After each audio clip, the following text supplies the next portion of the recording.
Welcome to the 1% Better Recruitment Podcast. I'm your host, Charles Kiriakou, and this is the show for recruiters, founders, and high performers who want to get 1% better every single day.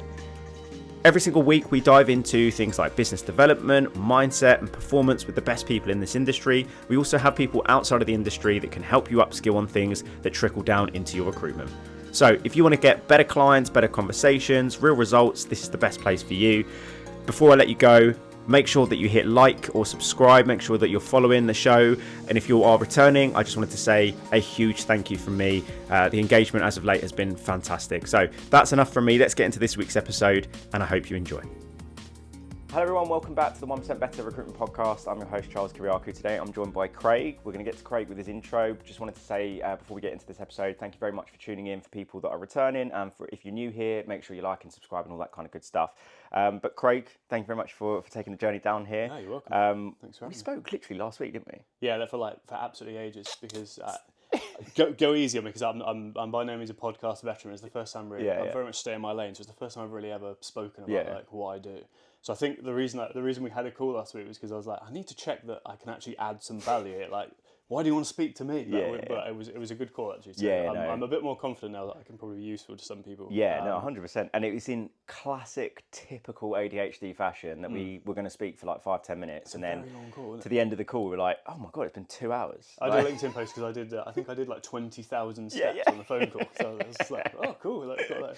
It's just so classic. But what we'll do is we'll go to you to do a bit of an intro so people know who we're talking to. But in terms of what we're going to speak about today, again, we'll go to your intro in a second. But Craig is, working in a small boutique agency and is one of the top performers, but is, as you said a second ago, quite an atypical type of recruiter. And I think for people listening to this, you don't have to be a certain type of recruiter to be successful in this industry. No. So we'll talk a lot about that. You have a very niche area that you focus on, which you'll explain to the listeners in a second, but you've really dominated that niche and been doing it for a while. So we're going to really unpack what that looks like. And again, in typical ADHD fashion, we'll talk a lot about how you've managed that. And, you worked with an ADHD coach that helped you billings. We'll go into that. But without further ado, mate, for people that don't know who you are, what you do, etc., give us a bit of an intro. Cool. Hello. I'm Craig. I've been in recruitment now for I think close to 11 years. I think. I'm trying to think, lose track of time really. So I've been in the easy markets, the difficult markets through COVID, all that fun stuff. So I work in a very small boutique agency. We specialise in kind of marketing and sales, but in very kind of niche areas within that. I joined the agency because I actually applied for a job with them, and they were like, do you want to just work here instead? I was like, yeah, I guess. It seemed like everyone just falls into it in kind of random fashion. The start was I had the good kind of beginner's luck, and I had a real wobble for 2 years where things were difficult, and I just thought I'm not really sure this is for me, because I'm very you probably can't tell on here because we have something to talk about, but I very introverted. I'm not a great fan of phoning people out of the blue. I don't like networking events or this kind of stuff, and I guess over time I have through kind of being authentic and really thinking about how I work and what is the right thing for me to do and being kind of honest with myself, I have now, over the last sort of 7 or 8 years, I've got kind of exponentially better every single bar 1 year, every single year. Although I don't like to say it, I guess I would consider myself kind of successful at it now. I've built a desk, a client base that allows me to, I can see my kids every single day. I take them to school, but I can still be successful. Clients like working with me, so I think I operate in a bit of a weird way compared to probably a lot of people that you would have had on here. But it might be interesting to discuss, because there might be some people. I'm always conscious. There might be some people who are in that second, third year wobble that I had, where they're like, oh, I'm not cut out for this. I can't do this. And you probably can. You just need to think about how you work and really nail down and just believe in yourself a bit more. So that's probably how I'd frame it. Yeah, 100%. Before we click record, and we were speaking about numbers and stuff, and because you purely just do the UK market, you were saying that averagely you're doing 20 to 30 sort of deals a year, hitting that sort of 200k a year mark, etc. But I think one of the contributing factors is the fact that you've really dominated a niche and understood who you are and how you operate. So I've mentioned this a few times on the pod, and when I work with recruiters and go into businesses and try and get under the hood, there's a lot of founders that are like, by the way, Marsh, do you want to just sorry mate, I'm trying to speak. Hey guys, quick one before we jump back into the episode. If you are a recruiter who feels like half your week disappears into admin, follow-ups, data cleaning, and jumping between several different tools, then listen up because this episode is officially sponsored by SourceWhale. SourceWhale is the recruitment productivity platform, and I don't just mean another tool that you'll forget to use. I mean the tool that actually gives you your time back. You can run your entire desk in one place. Outreach, sourcing, data enrichment, multi-step email and LinkedIn sequences, inbox management, and even call notes. It's all there, synced, automated, and according to their stats, recruiters using SourceWhale see 56% higher response rates, double the pipeline, and approximately save around 8 hours of admin every single week. If you're like me, admin as a recruiter is the devil, and this productivity platform really helps you save a load of time. So reach out to SourceWhale, go to sourcewhale.com. It's a fantastic platform. I've used it myself. I really believe in it, and I'm super grateful for them sponsoring the podcast. Let's get back into the episode. It's his birthday. I've got to let him off. Yeah. But yeah, I speak to a lot of founders, and they're like, "Oh, little Jimmy over there, he's a bit in his own shell, and like he's quite introverted. We need people to be like a bit more like out there." And I'm like, "Right, okay, like let's see the numbers." And I was like, "He's doing pretty well." And it's like, "Yeah, but it just doesn't make enough cold calls." And I'm like, "Okay, but they're doing good numbers. They're hitting their KPIs. Like you don't need everyone to do it the same way, as long as you have like some form of company-wide process in terms of like, making sure people are, following the interview kind of management process fine and structuring calls and not losing out on bits of info. But mate, if you're going to do it in a way that is going to make you successful, great. Because also you mentioned about, being happy and being able to see your kids. There's nothing worse than working in recruitment and pretending to be someone completely opposite to you are. I couldn't do it because if you're not authentic, I mean, the flip for me where I went from, I guess, having a real wobble and not really thinking I was very good to being, I guess, like on a path to actually being more successful was when I kind of became more authentic. I looked at what I was good at, what I wasn't good at. Yeah. I lent into the things I could do. And I mean, I like to write, and there's that old kind of trite advice. It's like write what you know. Yeah. And like, so I started doing that. I started finding clients who did like areas like I love video games. I've covered them. Within marketing, I sort of thought, why don't I go into the areas where I can actually speak to these people about things? And now my clients are marketing agents, marketing video games. I had a call with a client the other day. They were asking me about how they should like target the campaign because I played a game. They were working all that kind of stuff. It's just about really thinking like, what can I confidently speak to people about? Yeah.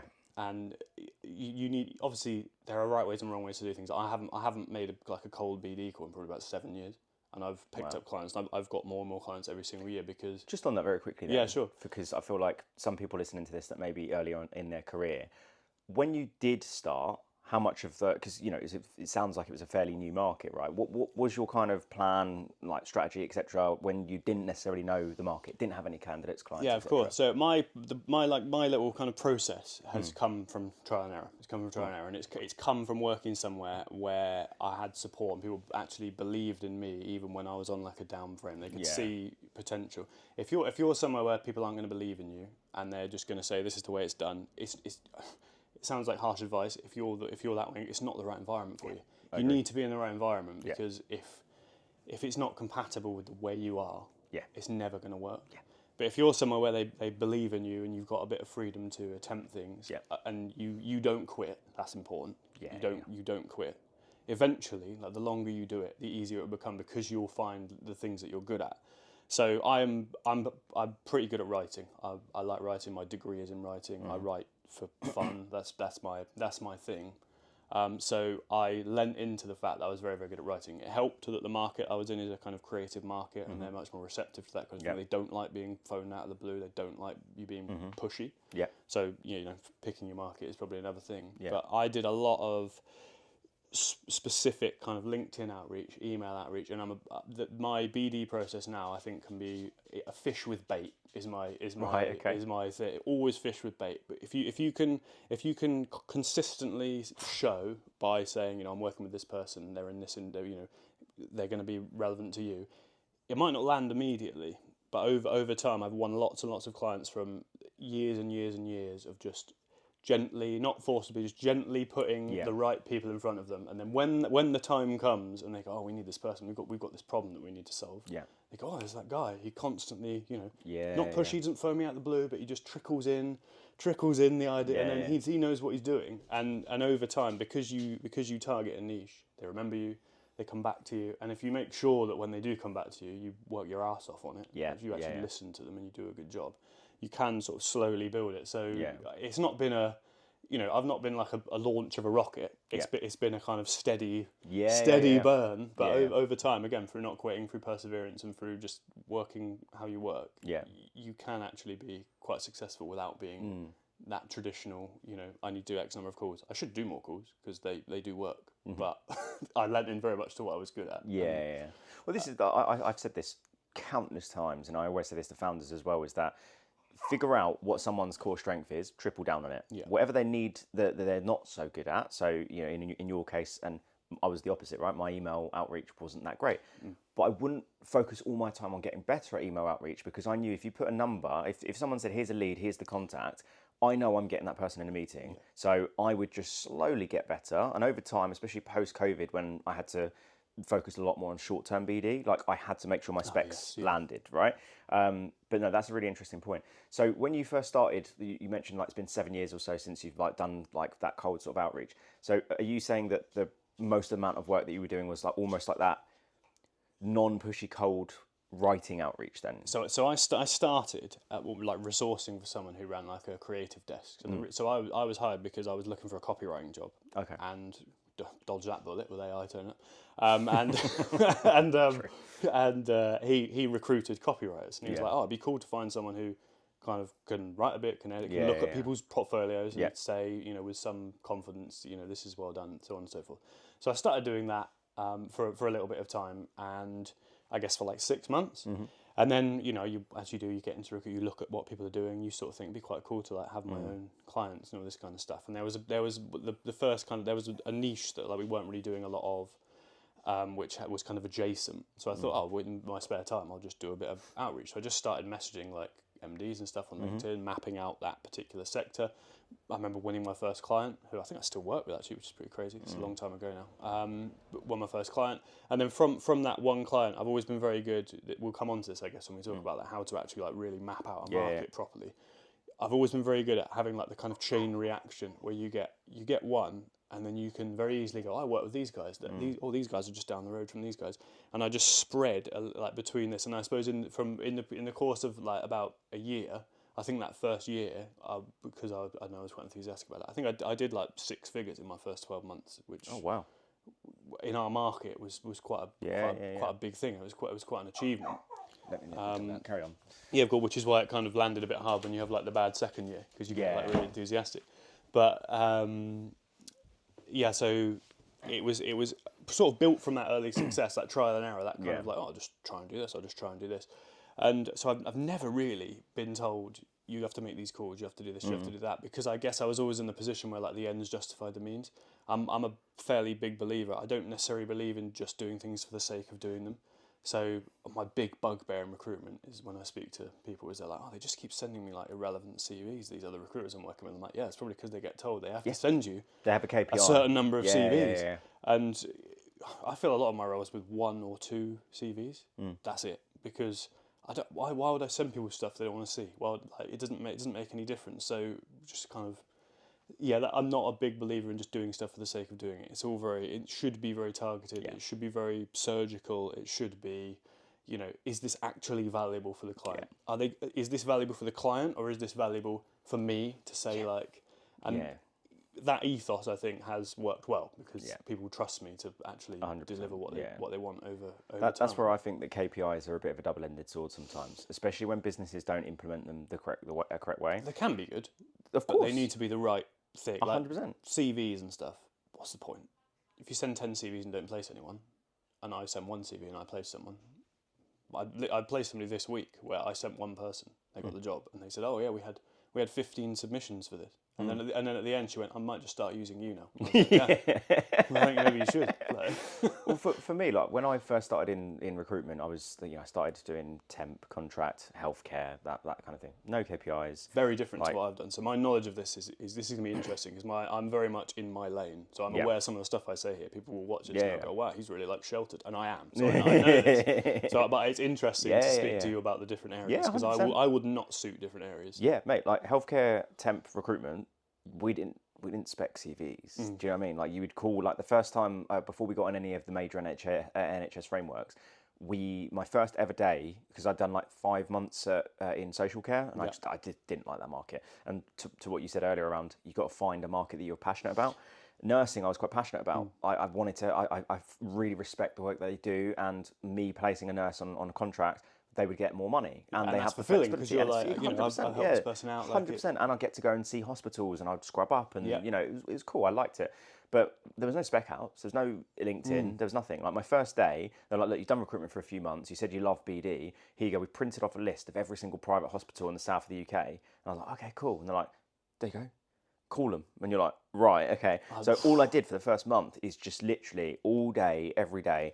Hi, are you looking for any nurses? Hi, are you looking for any nurses? To the point where someone would turn around and go, actually, yeah. Like we've got someone that's called in. I bet you feel $1 million when they say yeah, because you've got your government. Yeah, 100%. And then eventually we started getting like longer term contracts because it was all temp, right? It was like ad hoc, which is not great.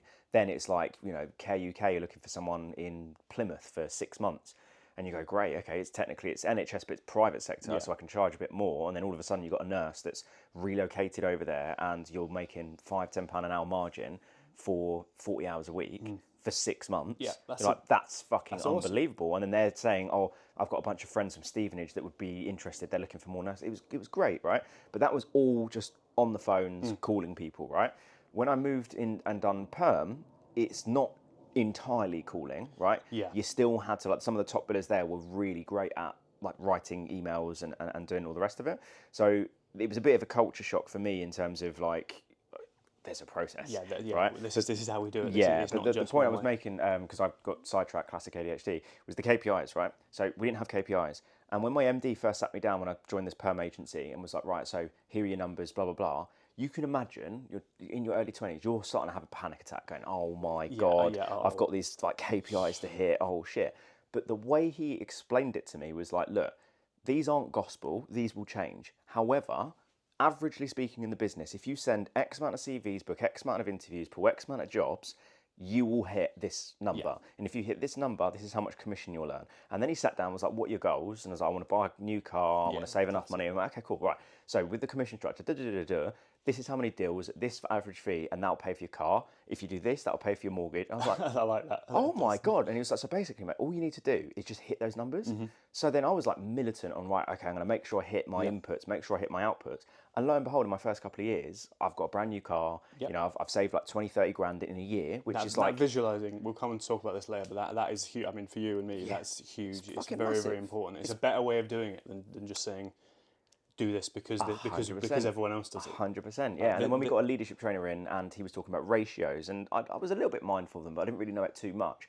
But what you were talking about that like 1-to-1 CV to interview or interview to placement ratio, our ratios were similar, like because we were very specialist in what we did, and we dominated our very niche areas, right? There aren't like, for a lot of roles you work, if you're really specialist, there aren't really like, when people are like, I want to do 5 CVs, sometimes there aren't 5 people in the world that can do 100%. Do it. So 100%. Yeah. So we became like very like specific with how we did things, and then the KPIs would change month on month because actually you don't need to send 5 CVs, but you only need to send 3, and you don't need 15 interviews, you only need 5. So they'd adapt. So they would adapt them, right? Which was really, really smart. But when I moved and I took my first L&D job, they were very much they come from a giant, tech recruitment agency. It's very much KPI for KPI's sake. And then they did the thing that drives me up the wall. If you hit your KPIs, you can leave early on a Friday, right? So what did all the trainees do? Hit their KPIs and go, cool, I'm off. I'm off, like, bye. We ain't done a deal in 2 months. What are you doing? You told me to hit my KPIs so I can go. They've sent loads of CVs, like, but CVs sent don't pay the bills. I'm going to go to the pub. Like, you said I'm allowed to leave. No, sit back down. I was like, well, hang on a minute. Like, no, you don't say sit back down. You've told me to do something. I've done it. Yeah, you're incentivising the wrong thing. 100%. They don't realise that actually it doesn't matter if you've sent 1,000 spec CVs. You're not doing a deal.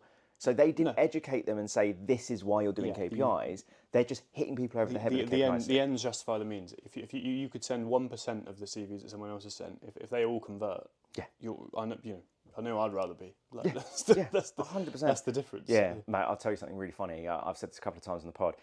I took a job on in Broomsgrove, out of all places, in the Midlands, right? Middle of butt-fuck nowhere, right?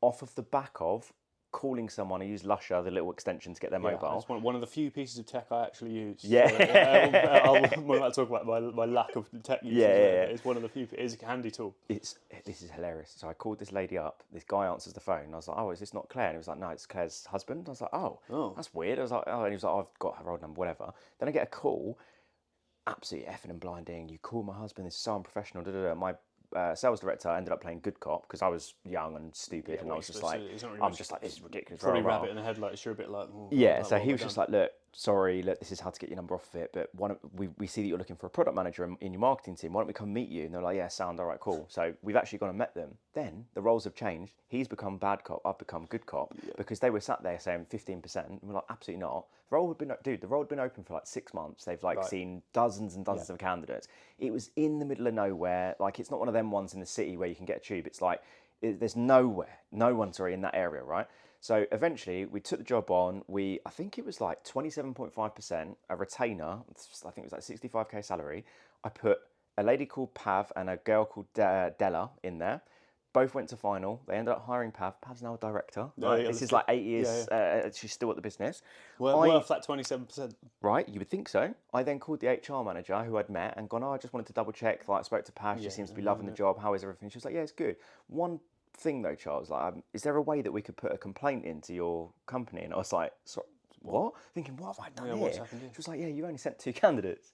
Wow. I went, your role? And I was like, so, and this is where I've learned now because I was a lot more emotional back then. Yeah. But I was like, sorry, your role's been open for 6 months. You'd interviewed dozens and dozens of candidates. I put 2 people across that you took to final, and then you were struggling with which one that you wanted to hire, and you've hired someone that's smashing the job. She was like, I know, but we would like to have seen more people. That's an interesting question on how clients sometimes perceive value, because I've never really had it, but I've seen stories of it happen where people have, they've come to a recruiter and they filled the role extremely quickly. This happened to me earlier this year. It was quite a big role actually. I just so happened to know someone. I filled it in almost immediately. They're great, so they didn't say anything about it because they just wanted the problem solved. But some clients, I think they see they're paying, I don't know, recruitment fees can be quite high. But what we do is difficult. They pay, I don't know, whatever it might be, 5-figure fee, etc.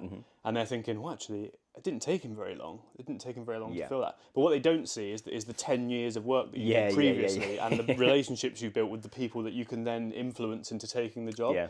It's just a lack of kind of knowledge from clients, isn't it? About and what I've learned over the years is that you can do all the best that you can to educate that client, but some people will just not understand, right? And I remember I saw this analogy years ago, and I remember using this with a client, and it resonated with them quite well.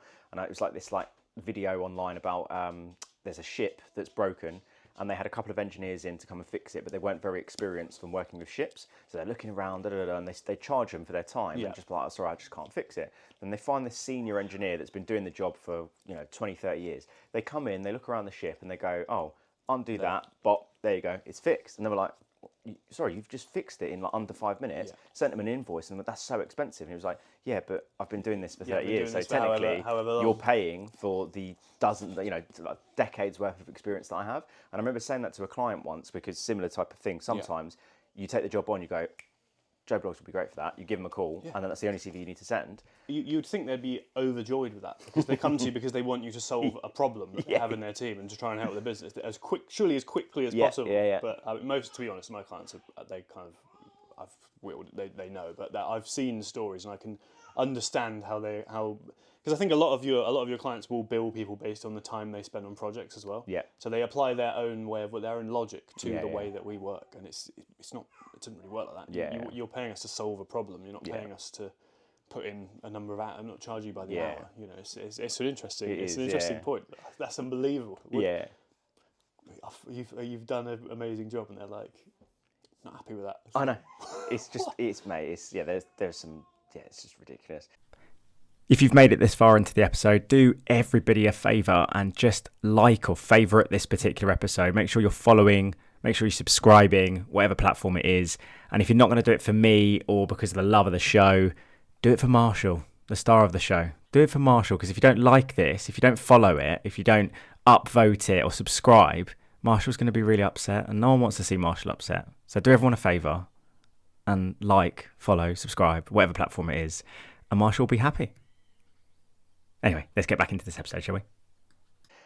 So tell me a little bit about, I want to dig into a couple of things. Yeah, sure. I want to go into how you kind of found your authentic self. I hate that kind of phrase, but you know what I mean? Like, you realise that actually the way I am, I can be successful that way. And you've talked a little bit about that, but then also you wanted to share around what your kind of process was to map out the market. But those are a couple of things I'd love to cool. Hopefully I can say stuff and not ramble. But probably let's start kind of my first year was quite good. Probably beginner's luck. I was just new market, all that kind of stuff. I don't know what it was, but I probably had a bit of extra support.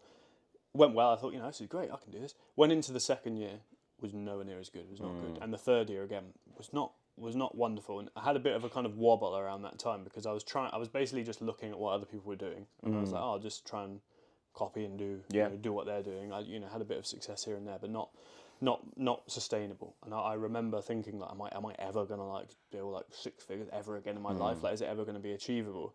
And the real like crux moment was we used to do these personality profiles, and we used to we did one when I was hired, and I knew that when I thought at the time it was like a pass fail, and I knew like my personality is not going to get me this job, so I got my wife to do it for me, because she's proper like she's she works in the probation service. She's quite senior. She's pretty she's much more kind of outgoing than me. So she did it, and it came back with like high drive, all this kind of stuff. This is great. This looks perfect. This is the perfect profile. And I was like, yeah. So this will come as no surprise to the people I work with. They know full well. But we did another one because we had kind of people in from like Indeed and stuff. Doing one. And we did another one, and this was kind of at the time where I was a bit struggling. I was a bit low, and I remember it came back as like, I don't know. Do you know the personality profiles where they're like graphs based on what you're good at? Mine came back as like a completely straight line. It was a completely straight line. And the person that did it, she was like, did you do it properly? I was like, well yeah, I did it properly. And there's a real moment where I was looking at everyone else's profiles, and I was looking at my profile and what they were supposed to say, and I just thought like, am I right for this? Like, should my profile say this, that, and the other? Should it say this? And that was a big turning point, because I could have gone, I'm not right. I should go and do something else. I'm not right. But I don't like to quit, because I quite like routine and so on and so forth. There was a lot going on in life. I just thought, I need to make this work. So I need to make this work. And I thought, if I need to fit it to the profile, there's no point me like faking the profile and trying to get the profile to fit the job. I need to fit what I'm doing to the profile. So I started looking at what I was actually good at doing and what I was confident at doing. And I very much pivoted that towards working with other people who I felt would be receptive to it. So there's no point me saying, I'm quite introverted. I don't like to pick up the phone. I don't like to speak to people. No point me going, I'm going to recruit salespeople, like outgoing salespeople. That's not going to work. There's not going to be any rapport there. So I sort of looked at the kind of, we're in marketing. Marketing sounds like a niche, but it's not. It's incredibly broad. There's lots of little areas within it that you can pick up on. So I started to look, like, what are the areas of marketing where I can have more rapport with the clients and the candidates, and they're going to remember me and actually resonate with me and me with them.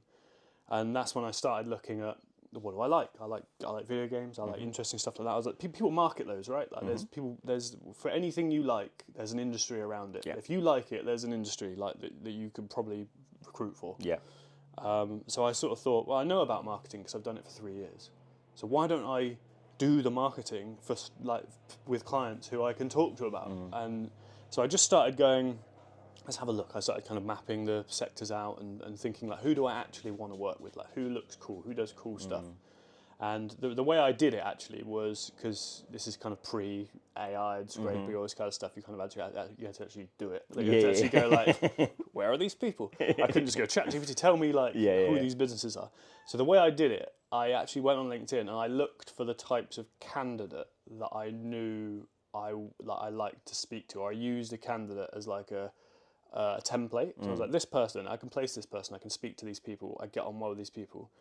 Where do they work? So I did like a search, and rather than ordinarily you do a search and you like make a project of like the candidates, I did like similar candidates and I looked at where they all worked, and I looked at, I did the keywords of all the kind of stuff that I was interested in, and I mapped out. I didn't do a massive map. I just mapped out like an original. Like, these guys look quite cool, and then I just started, prodding as you do, just slowly and slowly, and eventually you get one, and then you can really chain the reaction from one. Once you've got one, you can name drop it to another, and you can start, because you're doing a search for one, you can then spec into another. So I've become quite good at just like slowly and surely like spreading out. So the way I work, if I get one role on, because I don't like to do my BD separately, because we'll come on to this, but because of the way my brain works, I don't like to do anything that doesn't seem like it's making like immediate progress towards placing someone. I find it more difficult to concentrate on doing it. So I combine the two. So if I got briefed on a role, and I remember doing this is what I've always done. If I got briefed on a role by somebody, I go, right, okay, I'm going to search for these candidates because they want this candidate. So when I'm searching for candidates, I find the candidates, but I'm also looking, where are these candidates working? So I'm then bringing up, okay, they work here, so I will drag that across, and I'll drag that across. And by the time I finish my search for the candidate, I've then got 15, 20 tabs of other places who I know are likely to want this person who I'm about to find, all these people I'm about to speak to. And you can slowly but surely, that's where you start breadcrumbing, like, I'm working with these people, I'm working with these people, I'm working with this candidate. And it's not immediate. Like, I'm not going to lie, it's not, sometimes it happens, but it's not like you throw the fishing line out and just like, here we go, lure them all in. But if you keep doing it and you keep working in the same area, eventually people start to go, oh, that guy messaged me 6 months ago, and he knows, and he knows, and he knows, and he knows. It's about just the consistency of it. So that was how I started. And I started in one very niche area. And when I felt like I'd conquered that kind of niche area, I decided that it's good to have a niche, but it's not good to have one niche. Because if there's not many candidates in that niche, or that niche is not doing very, very well, I like that. This was my other learning curve. There was a period of time where the one I'd really nailed was not doing very well. And you sort of think, crap, I've got all my eggs in one basket. But you can be a specialist in different things as long as they're relative to one another. Dude, I'm so glad that you said this. There's two things that super resonated with me from because I work with a lot of solo founders at the minute. One of a couple of these like kind of duo founders I was working with was so niche. And then when we were looking at the market and like how many candidates there are, how many clients there are, and then they were getting leads for companies that were doing a similar thing, but it wasn't in that box. And I'm like, but they've hired people from a similar background. If it's adjacent. So it's adjacent. Were they worried about saying like, oh, well, we can't say we're a specialist if we do more than one thing? Yeah, 100%. If you do it long enough, like I've been doing this for more than 10 years now. Yeah. It is completely feasible to be a specialist in more than one thing if you spent 10 years doing it. Yeah. It would be weird to spend 10 years just doing one small niche. And so I've become more successful because I learned from my original idea of how to start to like dominate a little niche, and I looked at the adjacent ones and I moved and I did the same thing in them, and the slowly, and then what happens is if you really commit to it, because it is a slow burn, you're not going to make millions of quid starting out. It's not going to happen. I mean, you never are working in that kind of UK marketing, but you know what I mean. But the more you do it, the more you have stuff to fall back on, and the more now, like, I don't really need to do a great deal of business development anymore, because whenever I start to think like, oh, I've not got much on. Like, this happened this morning. I was like, I probably need to fill a couple of things now. I probably need to... Here comes someone who I've messaged for 3 or 4 times in my niche. They go, oh, I heard you place this person. We need this person. It starts to drop in. People start to talk about each other. And if you're in very small industries, they talk to one another. And I suppose to finalise, the what I decided to do when I picked the industries, the real... This is like the sort of the trigger phrase that I hear. If I get that phrase, you're like, it's like so much blood in the water. Is I would hear people go, oh, people don't. We've worked with recruiters, but they don't really understand this particular role. Like, they don't get. So there's one niche that I work in where the job title can reference lots of different things, lots of different areas, and it's a specific element of that. So it's partnerships basically, and that can mean so many different things. It can mean sales. It can mean management of campaigns, it can mean, but there's one niche within it, and I remember speaking to a lot of them, and they were saying all they do is they send us this type of person and this type of person. So I just thought, if you constantly get that message that they're working with people who don't really understand it, that's an in there, because there's a clear gap in the market for someone who actually understands this. I'm so glad that you raised that point, because when I do like desk coaching, call coaching with recruiters, and they pull up their leads or target clients, and they go like, I spoke to Craig there, but he's got an agency on it. I'm like, oh, who's the agency? Like, I didn't ask. How are they getting on? I was like, I didn't ask. So you've taken the objection of they're working with an agency as complete gospel, right? Where I've won an awful lot, and I'm sure you have an awful lot of business where they go, sorry mate, we've already got an agency. And it's like, how'd they got on? How many CVs how they do doing? And do you know the Chris Voss stuff, the mirroring? I'm again very in my lane. Like this is probably like a new move for me doing like this. I need to get more into that, actually listening to what other people. Yeah, so he's got a wicked book called Never Split the Difference, and he's a FBI hostage negotiator. Right? Oh, cool. So he's got these two things that are like loads of people in sales and recruitment have kind of taken away. The mirroring is just simply mirroring 1 to 3 keywords of something that someone said. So if someone turns around and says, the agency sent us 15 profiles, you go, 15 profiles? Oh, yeah. And then they go, well, yeah. What is I have that seen like? this. I've seen a link where he says like, it might have been slightly different, but it was like a detective, and he was like he got confessions out of people and made people make mistakes literally by just repeating. Yes. Some stuff they said. I saw again. Just sorry to completely cut into your point, but the celebrity traitors recently. Stephen Fry's on it, and they were saying he's amazing at doing that, because everyone loves him and everyone talks to him all the time. But they were like, if you actually look at what he does, all he does is repeat the last thing someone said to him, and then they go, oh, hello. So because people feel like it's a form of active listening, and it's questioning, and it's empathy. So it's like it's a triple whammy. And then the other aspect is the labelling, which is it sounds like you're having too many candidates and it's wasting your time. And they go, and either they will correct you, they'll agree with you, or they'll elaborate on the point. So you're not saying an awful lot, but you're getting them to expand the lots on that. So my point there is that when a recruiter says to me, oh, they've got another agency on it, to your point and from my experience, is that that's actually not necessarily a bad thing. Unless that agency has got a 1-to-1 ratio, dominates their market, and they filled 100% of those roles, then do you know what? Fair play. There's not much you can do about that. What am I going to do? Like that agency sending you one profile and you're getting a placement. If they say that, then fair enough. But if they just say, oh, we've got someone else on it, that doesn't necessarily mean that they're better than you, or not they know what you're doing. And if they sit there and say, that we've seen like 10 candidates, and you're someone that is low numbers, very surgical, very precision orientated, then that for me, blood in the water. I was like, okay, right. It's about picking up on that stuff. Like and again, that comes. That's that kind of classic. Like, what are your clients' like pain points? What can you do that like the other people can't do? And that's been the one that I really picked up on. Is you will find these little areas that no one really knows a great deal about. And it always sounds ridiculous for me to say it, but there are about 2 or 3 areas of marketing where I can confidently say, I think I'm the best recruiter in the entire UK at understanding that market and finding people in that market. I don't think there's anyone who does it better than I do. And I don't like self-promotion, really. I'm not a great fan of it. So it's sort of slightly cringy saying it, but you have to be honest with yourself. And I do believe that. And I think that's why, over time you continue to consistently actually make money and do stuff 100%. Because you can spread out. And again, I think it comes down to you don't need to just specialise in one area, provided they're important adjacent. to just as long as they're adjacent. So I did medical technology, medical devices, right? When I moved from doing some weird subsection of that to then doing surgical sales reps, right? Similar to you, I was like, what company's got cool products? What company's got cool branding? What are people saying about them on the market? To work, like if I'm going to work a job, I don't want to be like, it's some shitty, dingy company. And I want to go like, this is a cool company. They've got a wicked story, whatever. But then over time, we grew and people would do imaging and, robotics and orthopedics and stuff. Then I was like, I quite enjoy speaking to people that work in urology because, pardon the pun, they like to take the piss, right? Yeah, nice. And I remember the first of a proper client meeting I had at an exhibition. He was educating me on the different personality profiles of people across the industry.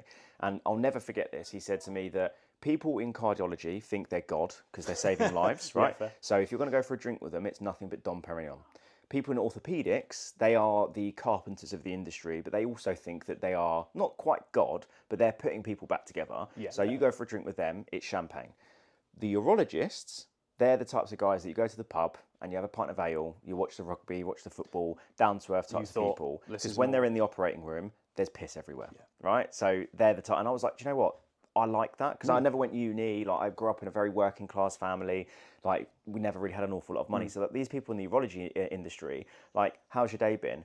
God, mate, honestly, this lady had a urinary incontinence and there was shit all over the floor. Yeah. They're not going to be like it gives them poncy types of people. And so you felt, actually, there's these more are my rapport types here. of people. I can 100%. more comfortably. Yeah, these are my types of people, right?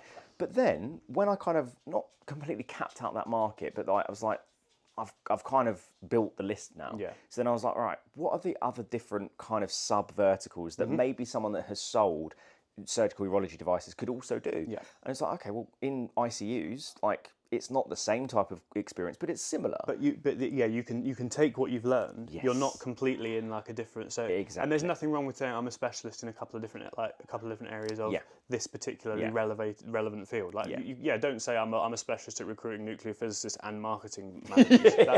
That's ridiculous. Perfect example. That's stupid. Like you can't surely. I don't know. Maybe you could, but like that's not going to land, is it? Because you can't do that. But like you're saying, those little adjacent markets, and eventually you build a little web of like a bunch of different adjacent markets. And then you focus on that one, but then you've got tiny little ones. Yep, these ones here. Like I had a few jobs that, people saw my content on LinkedIn and, spoke to people in the market. Like the one that really springs to mind was, I can't remember the name of the business, but it was a family business. This woman called Stella, her son was born with clubfoot, so the feet that are like that. Oh, yeah. And all of the NHS products that they had just weren't great. And her husband was an engineer, so she was like, surely we could make our own. That's so cool. So they made their own for their son and went, hang on a minute, this is a business. Like we could create a business. It works for him, it worked, yeah. And then they started doing the business, but neither of them were like proper salespeople, right?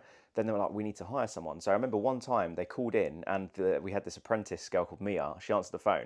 She was like, I've got this company on the phone looking for a BDM. And I was like, get here. And I was like, well, what's the crap? Googled it. And I was like, so what's the story here? They told me the story.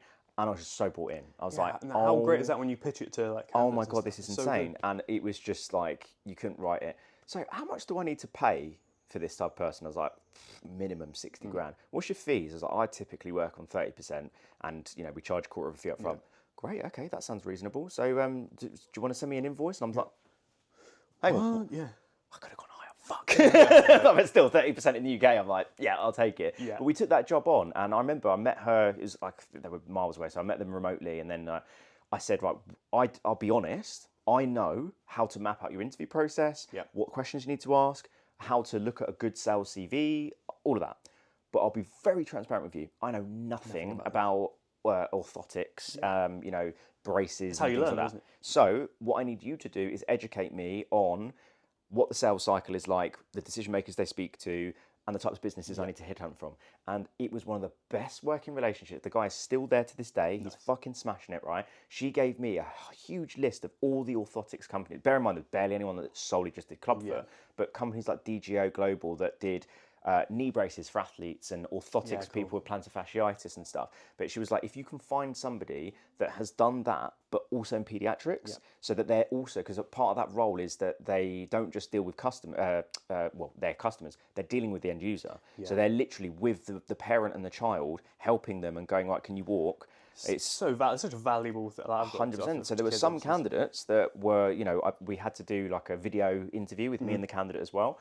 And part of the questioning on that was, what's been your experience dealing with patients? And some of the candidates were like, oh, I've done, adult stuff and like, NFL athletes and rugby players and stuff. But I was like, have you actually dealt with like pediatrics? They're like, no, probably not. I mean, it could be a fit. You could learn it. Yeah, but the candidate that has that is going to be slightly better. But my whole point here is that was a UK business development manager role, but in a subsection of medical devices that I knew fuck all about, but it was adjacent. Yeah, it's adjacent. You know enough about it, and the way you've approached it is like, if there's any like newer recruiters who are like, oh, I don't know, I feel embarrassed by saying I don't know about this role. Most clients, they're not coming to you because you can do the job.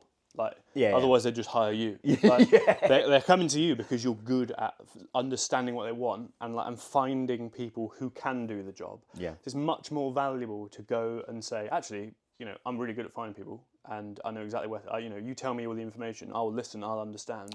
I will go and find them.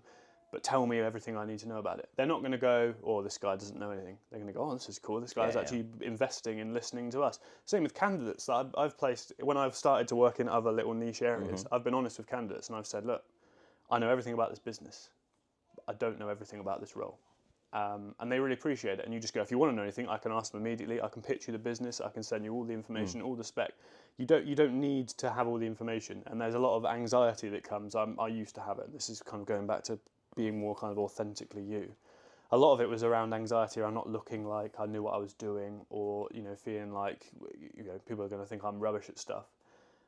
Just being honest with yourself and honest with the people that you're working with, people really actually do quite appreciate it. Like, I think if any recruiter listening to this, or just in general, can sit there and look us both in the eye and say, no, I've always been like an expert. I know, it's utter bollocks, right? No. And also, I would say 90% of clients respect the fact that a recruiter is honest about it, and also the recruiters that are honest enough to do that, you're already standing out from other recruiters, because one of the bad reputation of recruiters is the fact that they lie. They just say, I can do this. I'm an expert in this sector. Mate, you've been overpromise under. That's the classic. 100%. That was my biggest, similar to you. Like when I moved from healthcare, which is not difficult. Like if I'm honest, it's a nurse, right? It's like not overly complex. To now I'm speaking to a 45-year-old VP of global sales, and this person that's going into hospitals and doing complex deals of £1 million devices. You get in your own head. Big time. 100%. But then until I actually sat there with clients and went, look, I've been doing recruitment, I've recruited in healthcare, I've been to loads of the UK hospitals and all the rest of it. Can you just educate me on what your sales cycle is? Can you educate me on how this product has been built? Like there was a guy that came on the podcast called Martin Crapper, and I think on Apple his episode is number 1, on Spotify he's like number 5. His business has been running, does like electronics, and he's been running it for 40 years now, right? And he talked about the magic phone and the 3 questions he gets all of his recruiters to ask clients on the phone, especially people that are new to that market, is what do you do? Who buys your products? And how do you make your products? Those are very much specific to his market. Yeah. And he went, even to this day, Charles, and he sometimes calls clients and all the rest of it, there'll be some business that comes on with an innovative bit of tech. And he'll go, oh, I've not really, so how does it actually work? Yeah. How do you make it? Who buys it? Like, those 3 questions, he was like, and the way he explained it to me was just like, you don't need to be an expert in that. You don't need all the ins and outs. You need to know the things that candidates want to know, and enough to effectively find people that do it. Yeah. And like, it's not, what we do is not rocket science, really. There's a lot of nuance to it that you get a lot better at as you go along. Yeah. But the actual kind of understanding a job and going out and finding people that are matching them up, that's not actually the really tricky bit. Yeah. That is the bit. I say that thing, by the way, about recruitment, how it's not rocket science, you're not operating on people's brains. When I joined as an L&D manager, we put together a training academy and a playbook, like a handbook, that if you just follow that structure of a sales call, you qualify candidates by asking all these questions, deal with objections this way, qualify jobs this way, etc. You don't need to be smart. No. Like, you can do this job. You literally could read from a bit of paper and do the job. But where the nuances in that is that you need to be memorable. You need to be human. You need to be able to actually empathize. You need to be able to think on the spot. You need to be able to regulate your emotions, right? You need to be able to deal with what you mentioned earlier about a candidate just having a wobble the night before, completely out the blue. You would have followed a process, but sometimes things like that happen. They do, and they're the bits where you really earn the money. Basically, it's not like finding them in the first place, really. Although that obviously over time you build that up. The difficult thing is getting stuff to land. That's the hard bit, and that, to kind of tie it back into what we were talking about, that's where, when you're authentic and you because if you're yourself, you're more confident. You're not playing a character. You don't concentrate so much on am I good at this? Am I good at that? You start to actually pay attention to what people want, and people remember you. And there's a big part in being confident in yourself. And I don't think you can do it in recruitment if you're playing a character, if you're trying to fit into the way. I think early on, there's elements sort of have to play the game early. You don't really know, especially when you're young, right? You don't really know what you're good at. You know, some people, they don't. I see this a lot with 20-year-olds, especially now where they've kind of, COVID happened and all the rest of it. They haven't done much in their life to really assess who actually am I? What have I been through? It's difficult to have confidence in yourself where you're still discovering precisely who you are. Yeah, so you've got to kind of take bits of what you do, bits of what he does, bits of what she does, and then kind of figure out who you are. That's it. But then it gets to a point, what you've said, and I've went through this point where one day I'm like, no, that's who I am. Yeah.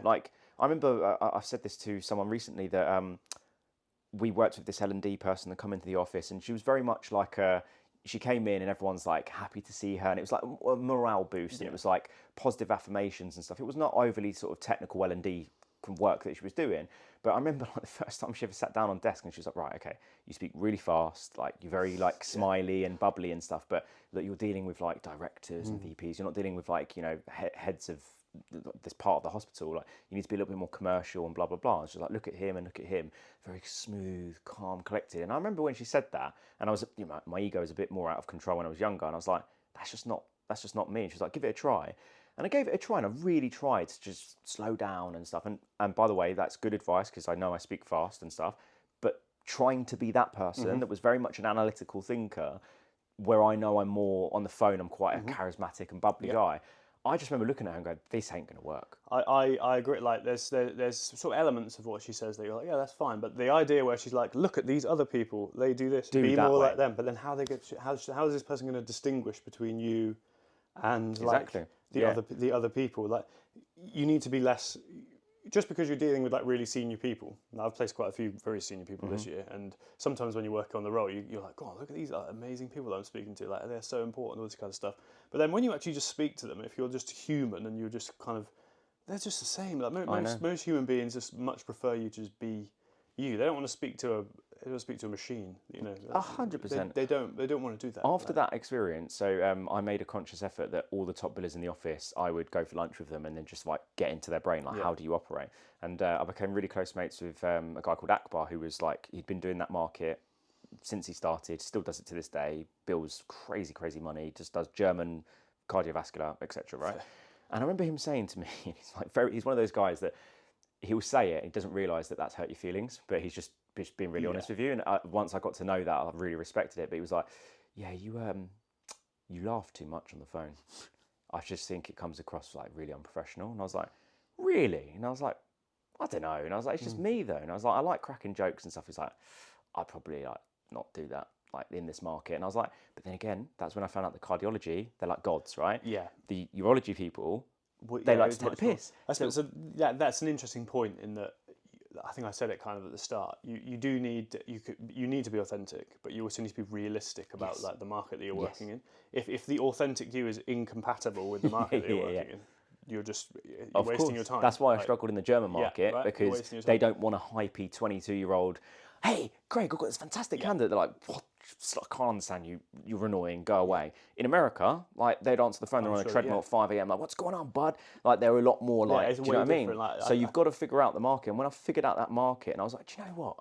I'm going to say as many rascal questions as I can to get clients and candidates to go, never heard that before. Yeah, what? And then they'll go, I remember this. I ended up developing this fucking, what's the word? Like this reputation in the office where my manager would just do this, go, Charles, you can't say that. Or like we used to have a swear jar in the office, and they'd always like do that because I just swear on the phone all the time. You can't swear to the client. I'm like, listen back to the call. The client was swearing and throwing F-bombs and C-bombs. You listen, and if you can get you can gauge very quick when you speak to people all day. You gauge very quickly if like how you can kind of resonate with different people. If I speak to someone on the phone, they're really like flat and very serious. No, I'm not going to be. I'm going to taper it back a little bit. Yeah. You've got to be a chameleon. So like I always say to people, like you be authentic, but your authentic self with your wife, your kids, your school friends, your football friends, whatever.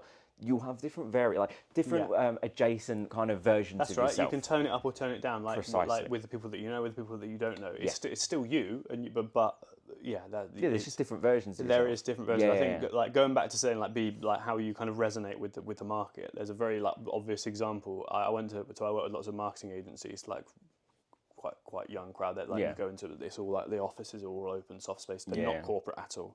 So I went to kind of take a brief with them. They're an exclusive client of mine now, but this was kind of early when I went to take a brief with them, and I kind of walked in, saw the HR. I was dressed kind of like this. Look fine, like really casual. It was really cool, nice meeting. Had a great laugh with them. When I went out, there was another recruiter who'd come in to meet them afterwards. Better suit. He was sat there in a full suit, like all this kind of stuff. And I remember just looking, and I probably wouldn't have looked at it. He looked so out of place in the like, you know. By the way, sector. I was that recruiter back then. I just remember thinking like, I remember being like, don't think you're going to really like. Yeah. And not to play the guy down, because it's, you know, I don't want to like punch down on people, but it was just like a visual representation of like how, if you're in the right place where you actually belong with the people that you're supposed to speak to, it's very obvious. Like, he probably shouldn't have been recruiting for that agency. I don't think, because I don't think he should have been doing something. If that was his self, then he should have been doing something else, or he's not doing what we've been saying. He's gone in there thinking, like, recruiters wear suits. I should wear a suit. Like, in my last job, one of the funniest stories that the founder told me is that when they both worked for their old company in New York, they had a meeting with Spotify. Spotify, right? They're not obviously they're a corporate, right? But they're not like a suit and tie. 100%. So they're in New York, right? 3-piece suit, pinstripe, brogue shoes, Rolex, the whole shebang. They rock up to this meeting, and whoever it was, like the Salesforce director comes out and goes, "Hello, nice to meet you." The guy's wearing literally jeans, Air Forces, sliders or something. Yeah, and a t-shirt with a flap cap on, and they're like, who are you guys? It's like, we're recruiters. Like, yeah, sounds about right. It's like, what the fuck? And after that, they were like, yeah, I think they changed their policy so that they were like wearing like chinos and like polo tops and stuff, like to go to client meetings. I love that classic like middle smart casual where you're like, we don't really know what we should do. We can't commit to anything, so we'll just go like with the middle ground. It's so funny, isn't it? Because like when I got into recruitment, it's always like suit and tie. And to be fair, like when I first got into recruitment, I was like one of those 20-year-olds that first time I got on Instagram, like my whole algorithm was like entrepreneurs, success, and like, you know, I remember putting on a suit for the first time and going, oh, I feel like I'm 20, I'm broke. I'm like, but I feel like this makes me feel important. Yeah, 100%. And I loved wearing a suit. It got to the healthy relationship with suits where I buy a brand new bespoke suit every week, and all the rest of it is ridiculous. But I remember the one time we had these 2 American clients come in to do interviews, and the first interview was at 7 a.m. in central London, and I had to go in, set the interview up and all the rest of it, and be in the room with them. And remember, he was turning around, I was like, "Charles, you always wear a suit to work?" I was like, "Yeah." And he went, "Is it not uncomfortable?" I was like, "I just love the way it makes me feel." And he went, "You do realise that no reps wear suits?" Yeah, right. And I was like, "Really?" And he went, "It's chinos, gilet." I was like, "Really?" And I was like, the tech gilet. And I was like, "I don't know about that." And then I went to an exhibition and went over to, I'll never forget, it was a company called Boston Scientific, big business, and it was a urology expo. So there's dicks and fannies everywhere, right? Of course. And this woman was talking to me, and they had this new device. It's in penile implants. Oh yeah. So for men that have got problems or whatever. Yeah. And she sat there doing this, and then this boner appears next to her while she's talking. I'm like, how is this a serious fucking conversation? This is mental. You're amongst people who see that all the time. Of course. And you don't, and you're just. I'm just like, this is wild. I'm trying to have a commercial conversation with this sales director, and she's like playing with a pair of balls right next to me. And then she turned around and was like, "So what do you do, recruitment then, right?" And I went, "How did you guess?" She went, "You're wearing a 3-piece suit, mate." And I was like, "Right." And she's like, "You stink of recruitment." And I was like, "Oh." And I kind of felt a bit like, I like wearing a suit, but like... Am I a stereotype? Yeah, and then like you go around to like the big corporates, and like the men would be wearing open collar shirt, blazer and stuff, but then the reps would be wearing chinos, Air Maxes and all the rest of it. So yeah, there is an element of like, you got to be a bit of a chameleon in your market and stuff like that. You need to be relevant to your market. I think that's super important. Like we when I first started, we were all like chinos and shirt and stuff, and now this is like our new stuff that I do. Like, you know, like we've kind of learned from. I guess what I've learned, we've kind of learned it along, is that you need to be much more relevant. Which is. Do you know what I find interesting as well?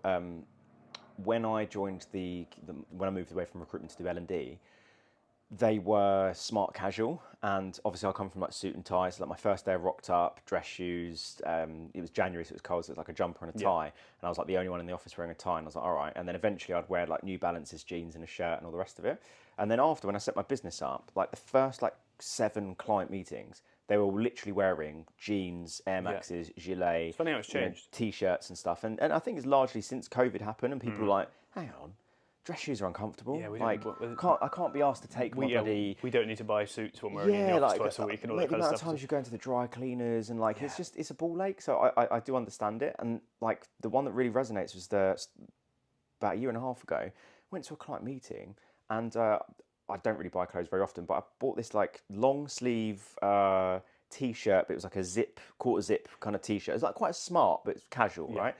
So I wore that with a pair of jeans and a pair of black New Balance trainers, right? Because everyone I go into, they're all wearing like smart, casual kind of whatever. And everyone rocked up with like designer branded shirts. You know, one had a blazer, one had a jumper, one had a gilet.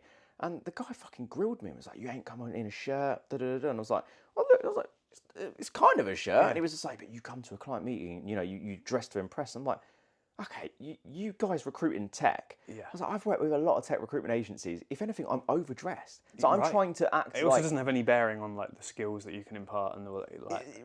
Again, I'm of a certain way of thinking, and I think people should just wear what they wear that is comfortable and actually allows them to do the job that they're good at doing. But like, I know some people have a slightly more old school vibe, but weird in that sector to have that kind of idea. I think so as well. And look, I'm in the same camp as you now. When I was a sales manager 5-6 years ago, whenever it was, I was very like, you got to come to work looking smart. Look smart. I used to get really annoyed. It's funny now I look back because I'm not like this anymore. But sit there and a guy's wearing like a really baggy, unironed t-shirt or whatever with like dusty shoes, and I'm like, you look like shit. Like, you should be looking good and feeling good and all the rest of it. Whereas now, I'm like, I work with some recruiters, they look a bit scruffy, but then they just go into the closet and go and put a nine branded t-shirt on, and they just comb their hair or whatever, and they're like, "Oh, hi, nice to meet you." And I'm like, "Oh, you sound." But like, if you're doing your job well, who gives a fuck? Why should it matter? Like, if you're solving the issues, this is another thing. Like, I know not everyone has the liberty to do it, but as you become more authentic, you become better at picking the client, being a bit more choosy with clients. Yes. Like when you first start and you're just keen to impress, you just get stuff on for the sake of having stuff on. And I've actually started to bill more by having less to do. Because I just deliberately go, can I authentically pitch this? Would I want to work there? Do they get me? Can we relate? And that's another challenge that comes with time, that you can actually afford to do that. But that's another really tricky thing. And never be afraid to say no to a job if you think that it's not. Yeah. Well, this investor that we met yesterday, he said that where you guys want to be is you want to be in a situation that if a company says, that's a lot of money per month, to go, okay, it sounds like it's not the right time for you right now. Let's keep in touch. That is what it is. And we don't need your business. Yeah. That is such a lovely position, especially as you're a recruiter. And I'm sure you get this all the time, especially in the UK market, which is like, can you do 12.5%? Can you do that? And you're like, well, technically, I don't need your work. No, I mean, so we actually went through that. So when our MD took over, this is kind of slightly before my time, but this kind of came in just as I came in. There were consultants who were just kind of laws unto themselves. They were working at like whatever percentage they could agree, and it was all over the place. And it was coming to the point where it wasn't, it's not profitable anymore. You're just spending time doing things for the sake of like having stuff to do. So we put like a bottom line on like fees and all this kind of stuff, and eventually the business became much more profitable because you actually believe in the service that you're delivering. If you're willing to give the service away for next to nothing, do you really have any like conviction that you're giving a good service? And like over time, I've actually crept that up. Like I've started saying to clients who I've delivered with for ages, like, actually, this is what it is now. And I remember when I first joined, someone said to me, "You can never be careful with terms because you can always reduce them. You can never increase them." Yeah. I don't agree with that. I think if you do a good enough job and you get to the point where people rely on you to solve the issues, you can creep it up because you can prove that you're worth it. It's just about having the balls, I guess, to say like, right, stuff's changed now. It's tricky though, isn't it? It's hard because I can think of maybe one or two examples in like the nearly 10 years of doing recruitment where I've said, like we're going to go up, and clients have gone, well, I don't want to work with anyone else. I'll work with you. But the large majority is like, can you drop your terms? But my team in Germany is looking, all that. I can sweeten the deal a bit. Like maybe we'll just use you for a bit. We'll go exclusive if you drop your terms by a few percent. See, this is what you can get away with if you really nail a niche, because there is no competition. If you become the best person at finding people and you've proven it across, you then can go, because it's supply and demand, isn't it? The classic thing, like the less people who can do something, the more they can charge to do it. Like a football analogy, like the better the player. Like I'm a Liverpool fan. Sad. I'm Spurs. It's way worse, mate. Don't even bother. Good luck. Depression City. I can't think of any Spurs players I can use this analogy for, but like Spurs players you can. Mo Salah can say, I need to get paid this much because no one else on the team can do this. So and the owners can't just go, nah, we'll just get someone else in who can do it, because they can't. So if you've proven, I think you don't want to be a dick about it. You don't want to like hold people for ransom and be like, you need to try and triple my fee. But I think if you've consistently proven that you're the best in the market and that you deliver for them every time, I haven't seen much objection to me. I'm not talking masses. I'm just talking like I'm just going to tick it up a couple of percent because it takes time. It's difficult. You can get away with it then. If you're doing stuff that everyone else does and there's 500 other people that do it, yeah, you're not going to get away with it. If I think that's the key to it, if you want to be more like boutique and really master it, you can get away with stuff like that then because you can say, I am the best at this. Like, you know I'm the best at this because I've proven it. So I did it recently. I had a new client call me in the similar sector. Maybe small. I hadn't worked with them before, and he tried to like knock me down a little bit on the fee in the original discussion. And then I said, let's just chat and then we'll cover it at the end. You know, we'll see. Maybe I can show you that I'm worth it. In the call, he name dropped 7 people in the industry. I'd placed 6 of them and had placed somebody into the team of the 7th. Wow. And then by the end, I was he didn't bother. We just went with my original pitch. So like, that's the thing. That's not quitting. That's being yourself. That's picking the market carefully. That's really understanding it, taking the time to do it. It gives you then a bit more liberty to actually, your service is worth more then. Yeah. So it does take time to build that up. Yeah. You're not going to do it immediately. And if you I think there's almost nothing better in recruitment when you're speaking to someone and then you're saying, so, you know, what types of businesses would you like me to poach people from, blah, blah, blah. And you go, oh, those 3 companies, I've built their teams. Yeah. Oh, yeah. Oh, them. Yeah. That person over there that you know, I've placed them. Yeah. And they're like, you like them. And it's like a subconscious way of you saying, I'm the bollocks, without saying, because you get, I see a lot of recruiters, this is why we're great. This is why you should work with me. Here's our features, advantages, benefits. But you can almost cut through all the noise. And a perfect example, right? I'm working with this new solo founder and we're going through like his intro script, as it were. And I always say, like, I don't like scripts, but just have a bit of a baseline and then add some flair to it, right? And I said, well, let me know, what are the best kind of startups that you've placed with in this area? And he went, I've worked with this company, this company, this company. All right, cool. And you've had success with them. How similar are they to your target 50? Oh yeah, they're almost identical, same type of need. Cool. Then mention that. Tell them, name drop. Absolutely. Yeah. So in your intro, it's like, oh, hey, it's Charles. I'm calling from this company. I'm the founder. I work with X, Y, and Z, founding engineers. And, you know, I wanted to speak to you about a couple of bits and bobs. If I caught you the worst possible time, they go, no. It's like, right. So as I mentioned, work with these companies. Immediately they go, oh, it's actually worth my time. It's a real nice evolution of what I was saying when I was saying how I was mapping stuff out. You know, I was going like, I'll find one. Once I've done it with one. Yeah. Once you've done one, that's your thing. Like, you can, because it's an immediate way, because everyone in their industry, they'll know their competitors, right? Everyone knows their competitors, right? You're right. Just say it. And people are so reluctant to like just use the stats. They're very good at saying we're really good at this. We place people with 90% of the time, all this kind of stuff. No, it sounds good to us as recruiters, but the clients don't care about that. Really, they're not sat there looking at the metrics of how much. They don't really understand it all that much. What they want to know is, do you get what they want? Can you do it? Like that's the core thing. And you know what you were saying earlier as well, by the way. Sorry to cut in. Where you were talking about your BD is kind of into like combined with your candidate work. So you're basically like CV scraping, CV stripping, and all the rest of it. I literally went through this with someone this morning on the phone. And something that really worked well with me when doing BD is the minute I've got to offer stage or final interview stage or even placement stage is mapping out the competitors and saying, hey, Craig, I've just got a placement at company A. We put 5 candidates in front of them and one of them's got the job. There's 4 other candidates there that I think could be a phenomenal fit for your business and work for similar types of businesses to you. Appreciate you may or may not be hiring right now, but want to make you aware of some of these people. Recycle your candidates. So many people will place and they'll have a great shortlist and they'll go, oh, that job's done now. They're not relevant for anything. I'll come back to them when I get a job in. No, that's your ammunition. Like candidates are your thing. Like obviously it's got to be right for the candidate. Like whenever I kind of spec things out, I should clarify. I will always tell the candidate that I'm doing it. I'll do it anonymously, and I will not send their details without saying, right, these guys have come back, and I'll tell the candidate. They're a new client. I've not worked with them before. This is my impression of them. You've got to do it properly. You can't just be going, just like it's poor. It's poor. You need, because at the end of the day, you're representing the candidates as well as you are the clients. Without one or the other, you've got nothing.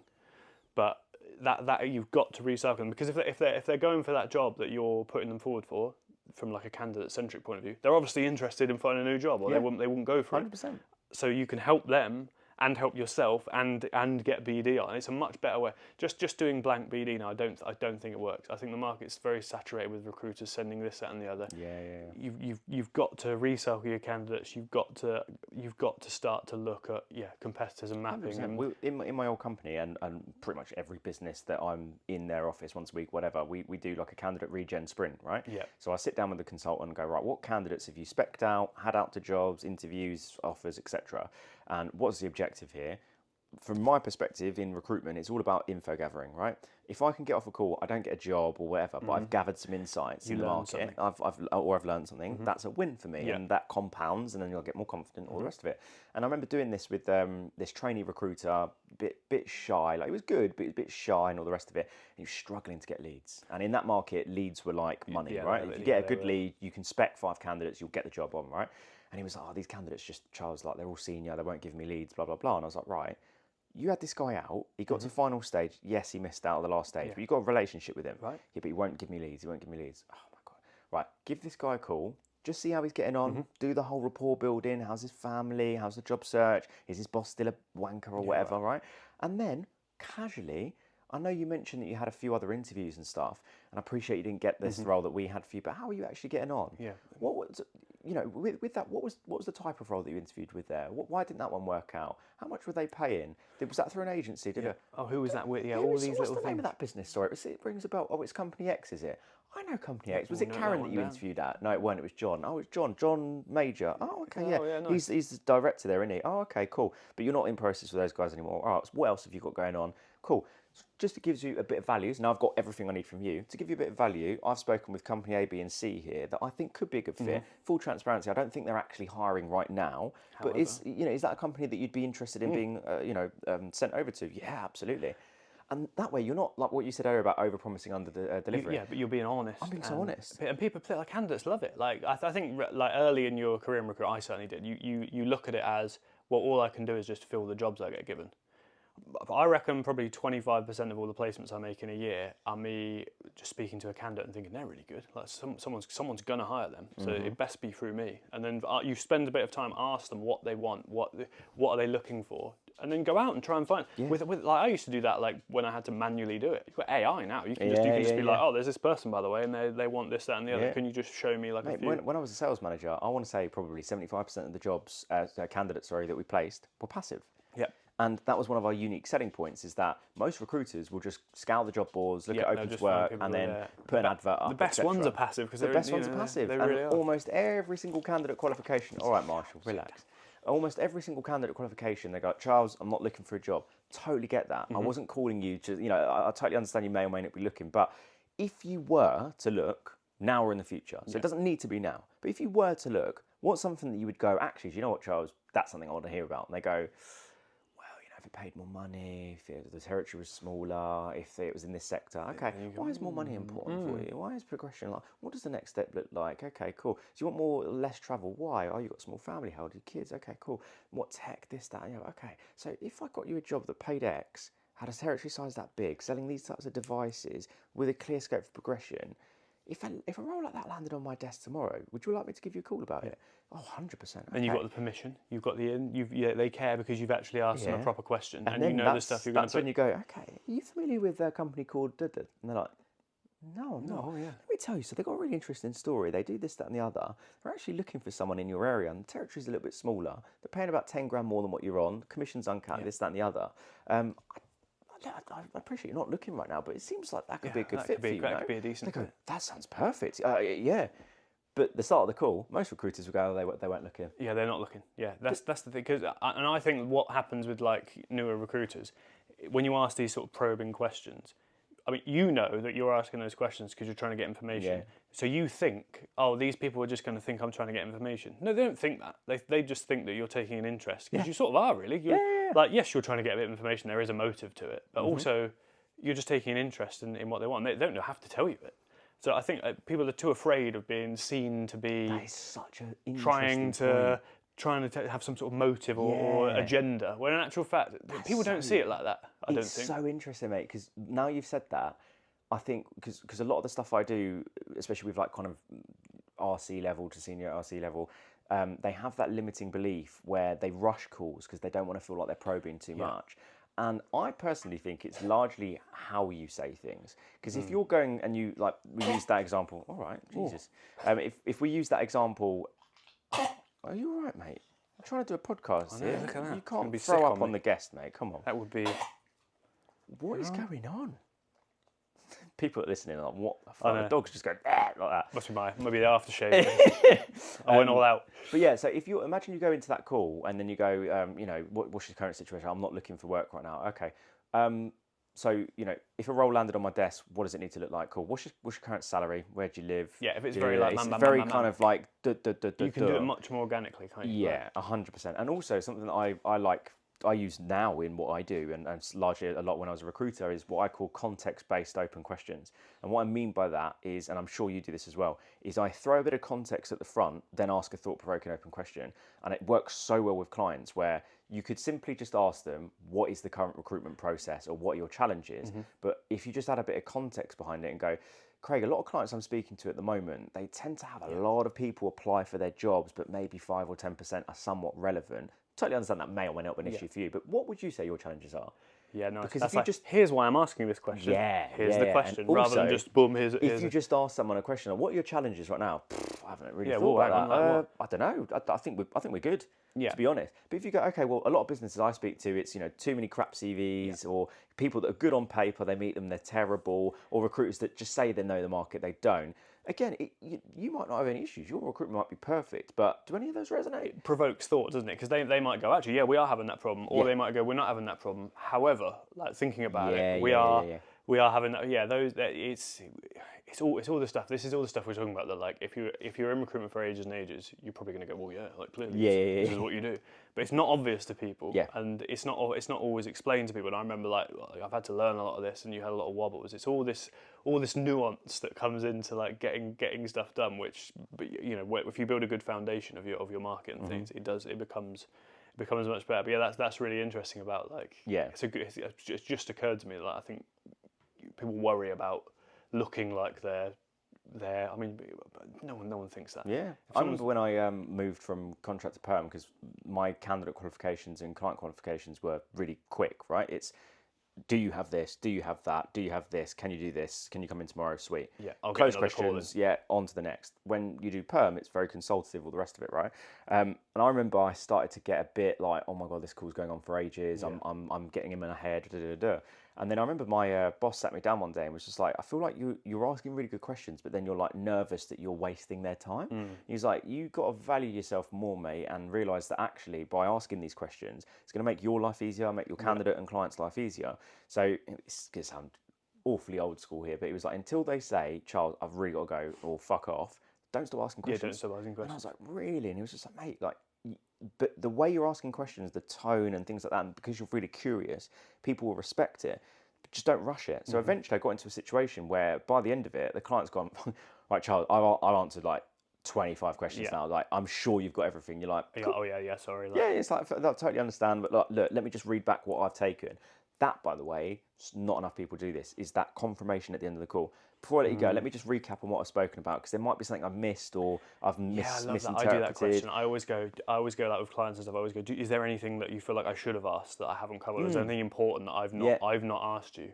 Like, again, that's another question that when you're new, you worry about asking, because you're like, oh, they're going to think that I've like missed something out. I should be really thorough. But if you put yourself in your client's shoes, and then it gets to the end of the call, and it's just like, all right, Craig, yeah, wicked. Well, yeah, send me the email, and you go, cool.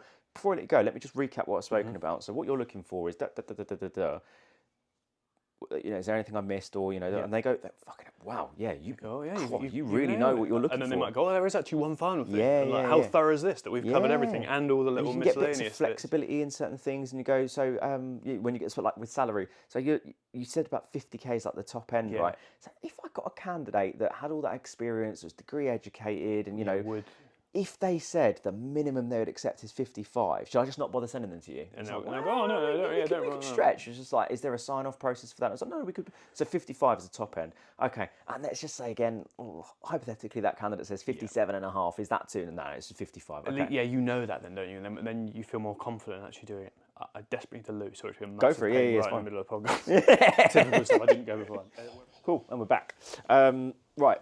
one thing we haven't covered, and I'm mindful of time, so we won't spend too long on this, but I know we wanted to talk a little bit about the ADHD thing, which I think we kind of like. There was a few things that we kind of covered within that. I can probably be more concise on this, which is ironic, but yeah, Yeah. I can. So it's not something I've really spoken about like in a kind of professional sense. I know there's lots of people that kind of post about it. I think that's good. The visibility is good, but for me, it's not. I've not tried to kind of define me. I've just tried to kind of work with it. So I was diagnosed, I think about maybe four years ago. So I was about 30 at that point. Kind of never really considered it. Running the family. My sister has it. Like it's been a big thing. It was quite interesting for me because I have been really conscious of making sure that I can actually adjust the way that I work so it suits it. There's a lot of process and there's a lot of ways of doing things where you can really handicap yourself if you're kind of trying to swim upstream, if you're trying to do things because you think it's the way it should be done when it's incompatible with the way that you like to work. So I'm lucky because I've got a really good team who are happy for me to just like basically just adjust things as I see fit. There's great support and so on and so forth. So you kind of need that around you to be successful. But I think it's important if you do have any kind of neurodiversity or anything like that to really not see it as a pro or a con. Just see it as, okay, this is how I operate. How can I adjust how I work so that it plays to my... This is kind of what I was talking about at the beginning, where I'm playing my strengths. This is a similar thing in terms of process. How can I play to my actual strengths? Because, I mean, everyone's got different ways of working, but if you really nail down and understand it, it's very, very useful. So I worked with a specific ADHD coach who was really interested. So I chose her because, I mean, one, she really knew what she was talking about, but two, she had previously worked in the industry of the candidates that I'd placed. So she was a social media marketing manager. She was exactly the sort. Had she not retired from that sector and moved into coaching, you'd have placed her. I'd have placed her. Right? So I thought, this is interesting. Like she can understand. And we had these really like open sessions. Like they weren't like probably wise. They were not structured. So they're similar to like our conversation. They're very open. But in speaking to people about the way that I worked and what worked, it became very, very clear that there were things that I could do or that I could lean into or that I could do more that would really benefit me. So since I had that coaching, like the year after I had that coaching, my billings actually went up about 25%. It was a big like pivotal moment of trying to kind of implement the things and see them work. So people probably want examples. So one example was like kind of motivating factors. So for me, I really like physical stuff, like physical reminders. So what I've always done, it's been like a bit of a joke in our office for ages, is I'm obsessed with my whiteboard. So I place someone, their name goes on the whiteboard. The amount of the deal goes on the whiteboard. It goes on the whiteboard. It goes on the whiteboard. Everything, and it's accountable. It's there on the wall. It's not just that I can see it. Other people can see it, right? And the perception of kind of how I'm doing from other people is a great motivator. So she was like, "Oh, so you like the board?" I was like, "Yeah, I really like the board." She's like, "Is that all you put on the board?" I was like, "Well, yeah, that's just my board for writing stuff on. Like deals on that. That's it." And she goes, "Well, why don't you use the board for like other stuff that you want to get better at, like more consistent BD or more consistent spec outs or doing profiles or all this kind of stuff?" And I was like, "It's a pretty interesting idea." So I got another board and I thought, this works for me. So I got another board and I applied it to different things. And I told the people in the office, this is what I'm writing on the board. This is why I'm writing it on the board. So then I knew that everyone's going to be looking at that board. They're going to walk past and go, "Oh, it's Craig's board there." Like, a bit light on that. Like, it made me accountable, but in a way I knew I wouldn't deviate from. So I started using the board for all the different things, and it made me, not only did it make me accountable, but it made me realise the things that I needed to track, because you're quite sporadic when you work in this way. You sat down, and it really was a clever way of keeping me on track without it seeming boring. It gamified it. It made it like, oh, here I've done another spec out, tick. I've done another thing, tick. I've done another thing, and it made a huge difference. So like my process was like, we have another thing that I would do is I do the candidate spec outs where I built lists that it's very boring, but I built lists, very specific lists. So I sort of breadcrumb anonymous candidates, and I was good at sending them out, and they were quite effective. but I was not consistent in doing it, which is a typical like ADHD thing, is that you might go 100 miles an hour in one direction, then 10 miles an hour. It's the tortoise and the hare, isn't it? Like the hare's like, hey, I'll stop, hey, and the tortoise wins because he's just more consistent. So I looked at like, what is the thing that like stops me from doing it, and it wasn't writing the profiles, because I love writing the profiles, I love finding the profiles, I actually quite like mapping the lists, which is weird, but I quite like mapping the lists. It was actually like the kind of annoying like outreach and admin and all this kind of stuff that we do. So I'm quite lucky to be in this position, but so I don't use CRM because there's no point in using a CRM. So I'm very, very streamlined in how I work, and I've cut everything back that I don't use because there's not much point in me using it. It becomes out of date very quickly. I don't update it properly. There's no point in me using it. So we have a marketing manager she's amazing. My typical introverted self, I've never told her that, but like she's quality. So I will send her the profiles and I'll write everything up and everything. She'll make sure that they go out, and then the things come back to me. And I'm lucky to be in that position. Yeah, nice. And not everyone's going to be able to do that, and it's very privileged. But it's one example of where you look at something and you go, what resources do I have in order to ignore the pain points? And now I'm really consistent with them, and I'm actually, funnily, I'm the most consistent with them, and it's like my most successful area of like getting leads in and BD is something that I used to be terrible at, because, well, like we've established, I don't like phoning people. I would never be like, I need a role and I'll phone this person. It's just going to scramble my head. I should do it, and I'm not advocating not to do it. I'm just saying it's possible to be good if you don't do it. But yeah, it was looking at those kind of areas and becoming more consistent, not by just being like forcing yourself to do it, because that doesn't work. It doesn't work if your head works like this. You're not going to force yourself to do it. You can pretend you are, but you're not going to. I pretend that I'm going to do some stuff that I just know I'm not going to do, and then I just end up in that perpetual kind of self-hatred of just like, exactly. I should be doing this. I should be doing. Why can't I do this? I'm a failure. It's not that. There's no. It's not like that. It's just that's not how your head works. You can't. Your dog. He can't be a cat. You can't make him a cat. He's good at great things, but he's not good at being a cat. And the same as my cat is not good at. There's no point in trying to make him do that. So it's about really thinking about where are your challenges, what should you be doing more of, and how can you actually adjust what you're doing to make it so it fits you. So for me, now I've got boards all over the place. I write everything on boards. I don't do anything like digitally or anything like that, and it keeps me accountable, and I work like collaboratively with other people who are better at the things that I am not good at, and we have a bit more of a kind of symbiotic relationship, and it works incredibly well. But if you're in a very structured environment and you don't adapt, I mean, well, my billings have gone up 25% since I started doing that, and the new clients that I've got in have really shot up. I've got some really great clients off the back of just doing this more and more consistently. So yeah, if anyone, I would like, you can get funding for those sorts of coaches and things. Oh really? So, yeah, it's government funding for them. If you can prove that that it's worthwhile to your role. If anyone's like in recruitment and has ADHD, has any sort of neurodiversity, absolutely go to coaches, because you might think, oh, they're not recruiters, they don't understand the sector, all this kind of stuff. But you'd be amazed at the small things that from talking about it with someone who just gets the way you work, who just goes, oh, actually, what about this? What about this? And you go, oh, hang on a minute. It's made a significant difference. It's not really something I've spoken about. I probably should speak about it more, because it's probably the most useful thing I've ever done for like my own development. But yeah, those what work for me might not work for other people, because everyone with ADHD is different. We don't work in the same way. You might hate boards. You might love digital stuff, whatever it might be.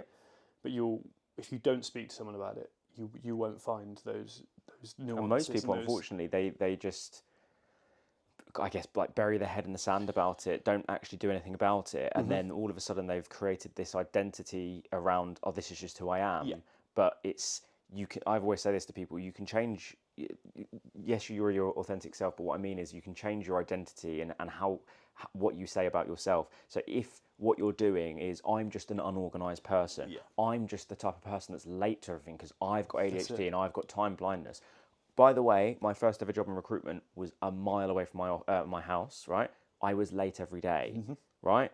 I didn't understand what time blindness was, right? You just don't know, do you? I just didn't know. So then I, unfortunately, being a 20-year-old, created this identity of I'm just the guy that's late. I'm the guy that's late. My mum, we didn't know she had ADHD and autism. She was always late. She school starts at 8. She would drive 5 miles up the road at 5 to 8, and we'd be late, right? I just used to say, oh, that's just who I am. And until I started to like really research into what the different aspects of ADHD are, and I didn't know that rejection sensitivity disorder was a thing. That's part of the reason I hate cold calling. Like I didn't realise. I used to think, because one of my friends recently got diagnosed with it, and looking back, I was like, yeah, you've got bad RSD, bad. And I was like, but I ain't a pussy, I'm a man. I'm like, I've been in recruitment all this time, I can deal with rejection. But then there'll be some proposal that comes back and they go, actually, we've gone with someone else. And then I'm debilitated for hours. But then I hate myself for it because that's not, because I've told myself that, and then I realise, actually, no, my brain interprets that differently. So it all now comes down to that authenticity of being like, actually, I'm like I said, you can't be what you're not. There's no point beating yourself up about being like in a different way. You just need to learn to work for it. Like you said, the two ways people tend to either do it is they bury their head in the sand and they just focus on the failures and the things that they can't do and they're not good at. Or they go the complete other direction. They go, oh, it's a complete superpower. This is what I'm amazing at. I don't think either of them are correct. I don't think either of them are correct. There is a thing in the middle where you go, right, this isn't a superpower. It's not a negative. It just is. There is just I just work in a slightly different way to this person and this person, and you need to find ways to adapt. And it all comes down to like what I've learned over the past like 7 or 8 years, and how to actually be like believe in yourself and be kind of authentic to yourself and approach how you do it in a way that works for you. If you're in a rigid environment, it might not be the best environment for you if you struggle with it. But there are places and there are ways to be successful in this particular sector if you're a little bit unusual and not the typical type of person. Which, by the way, I spoke to somebody about this last night, that recruitment is that industry that actually caters to unusual people, and like most founders I work with are ADHD to fuck. A lot of top billers I speak to are on the spectrum and autistic. Like this is an industry that no matter who you are and how you are, you can be successful. Absolutely. It's largely about the environment. The last thing I will say before I get to my last question, because I think maybe listeners that listen to this that might have ADHD or think they do, whatever it is, but people that have known me for a long time always knew that I was the guy that was always late and I used to forget things, like two classic traits of an ADHD. And then when I started going through the ADHD diagnosis and I started following how to ADHD on YouTube and started like reading books and listening to podcasts. Like, I've just been diagnosed, now I must learn everything about it. And then you become an expert on the subject in like 24 hours. And everyone gets pissed off because you're like, by the way, this Oh my God, oh my God, I used to annoy all my colleagues. Like, whenever I got into a new thing, that's all I could speak about. Yeah, classic. And it's just, I didn't know that was part of ADHD. And then I'd annoy my friends. What you're talking about, with like the market mapping, where you get slightly obsessed with the area. It's been really useful because you get really interested in something. Like, and you do that, like you do that whole friends like, and family are like, just go away. It's useful, but other people hate it. But basically, I realised I used to lose things all the time. And then I watched this video on YouTube and it was like, you've got to be really militant with where you put things. So you have to have a sunglasses holster. You have to have a pen holster. Wallet in the same place. It has to be. And now if it's not in the same place, I start going like, no, it needs to be in that place. And then I don't lose anything. And then the second thing with time, like, by the way, I'm still not perfect. Like yesterday, I forgot to have lunch, classic ADHD. And then I have to leave it takes like 15 minutes to get to the station, but I know it's 20 minutes and then I'm comfortable. 22 minutes before I had to leave, oh shit, I haven't had lunch. And then I was like making a protein shake and shit like that. When you've got kids as well, it's awful because there's so much extra stuff. So now it's like in my head, my first thing is, it will take 3 minutes to have a shower, 3 minutes to do a cold plunge, 5 minutes to get changed, and then you work it out, it's like 20 minutes to do my morning routine. Let's double it. That's wise. And then we'll be fine. And even if I double it, I might be left with 5 minutes. Yeah. Because my brain doesn't understand that actually... You can't quantify how long things take. You just can't. And even to this day, I'm 32. I still can't quantify that actually a 3 minute cold plunge, you do breath work for 4 minutes beforehand. You might fucking sit outside and get distracted for another... So it's not 3 minutes. It's not 3 minutes. Yeah. But anyway, last question as I finish off with every episode is, following this particular episode, how can people get 1% better in recruitment? That is a question I probably should have thought about the answer to in advance, given that you sent it to me. Classic. How can I get 1% better? How can you get 1% better? You need to adapt the way you work to who you are and how you like to work. So there's no point in banging your head against a brick wall. You need to be honest with yourself. If you're in the wrong environment for you, you need to be honest with yourself.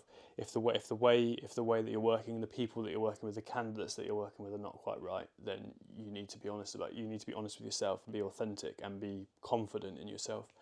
And I would use the resources that you have and adapt the way you work to the way that you are as a person. Don't try and conform to the way that someone else works because it works for someone else. Because the more I've made recruitment suit me rather than making myself suit recruitment, the better I have become over time. So it's not a very, I'm sorry, that's not a very like do this, do that, do this. No, that's good. But the message is sort of do that, do this might not actually work for you. Yeah. So yeah, you need to think about whether what you're doing is actually authentic to you. It might be that you're the perfect person for that like typical like high say fair play like, but if it's not, there is a space for you. You just have to figure out how to don't change yourself to the role, change how you work to suit yourself, and you'll soon see that you will make, as I have done, you will make a bit of a difference to what you're doing, I think. Love it, mate. Great answer. Great episode. Normally I try and wrap it up, but like the conversation flowed so well, so I was just like... Yeah, so hopefully some people can get something useful out of it. 100%. No, I really enjoyed this. I'll put your details in the bottom of this episode, and for people that have made it this far, thank you very much, and we'll see you next week.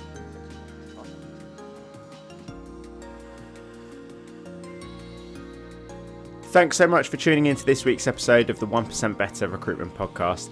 If you got value from this episode, make sure that you're following the show so that you never miss an episode. And if you're listening on a platform that allows it, a quick rating or a review really helps people find the podcast. Feel free to share it with someone in your team or your network who you think would benefit. And just remember that small improvements daily lead to big results over time.